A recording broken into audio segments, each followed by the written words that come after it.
What to do? What to do? What to do? What to do? What to do? Okay, hey Joe, you're a huge inspiration. I'm Rebecca Powers with the Center for Natural Living, and I am pleased to be sitting here with Joe Quirk, who founded the Seasteading Institute. And we are going to speak briefly about what he is working on and what the whole organization is working on, maybe even go into Blue Frontiers as well. The Center for Natural Living is interested in sustainable and autonomous communities, and I just can't even imagine a better fit on that topic than seasteading. So if you'd like to just explain to everyone what the concept even is and what your organization is all about, then that would be absolutely excellent. I can't take credit for founding the Seasteading Institute, but I can take credit for leading it at this point. And the Seasteading Institute was founded to create startup societies on the ocean. So nearly half the world's surface is unclaimed by any nation state. So if you have the insight that the problem with governance isn't solved from the inside, it's solved by creating startups.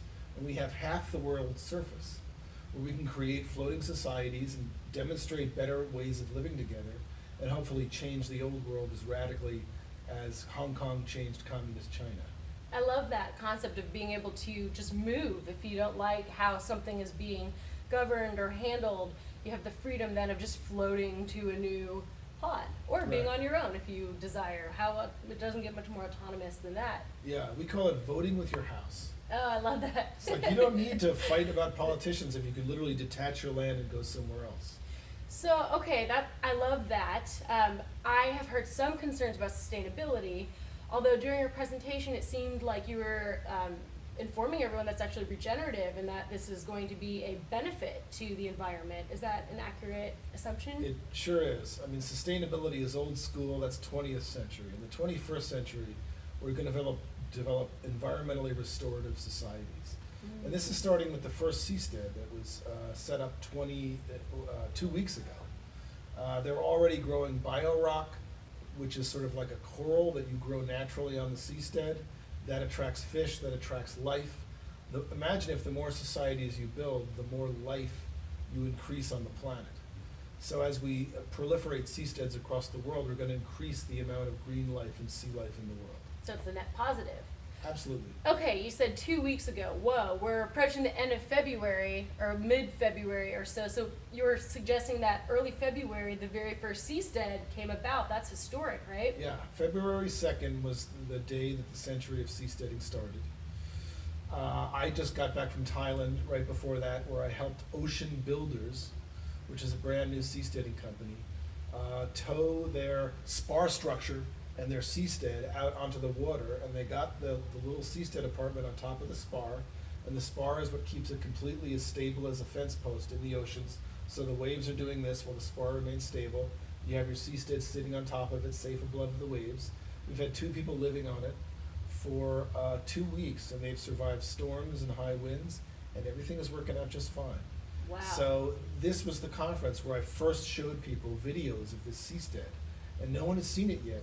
We're getting ready to announce it to the world, and I think it's going to change the world. It's so exciting.